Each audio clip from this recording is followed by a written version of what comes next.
তা আমরা এখন এই যে বসে আছি, তা একটু ভিডিও করছিলাম।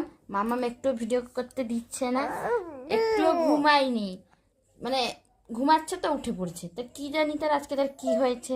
তা আমরা এই যে বসে আছি, সে শুধু কান্নাকাটি করছে, কেননা বাইরে যাবে বলে। বাইরে প্রচুর ঠান্ডা, কুয়াশাও হয়েছে, এই জন্য এই যে আমরা এখন বসে আছি। আর মাম্মামের কি এসছে জানো? মাম্মাম, তোমার কি এসছে? পাপা কি নিয়ে এসছে তোমার জন্য? বালিশ, নতুন বালিশ এসছে। এই যে তার নতুন বালিশ, এইটা এইটা তার নতুন বালিশ। এই যে বালিশটা, এই বালিশটা এসছে। তো আমরা এখন মশারির ভিতর বসে আছি, প্রচুর মশা বাইরে। আর এ দেখো চিৎকার করছে, শুধু করে যে কি কথা বলছে তার কে জানে। শুধু বাইরে বেরাবে আর কিছু না, মোবাইল নিবে।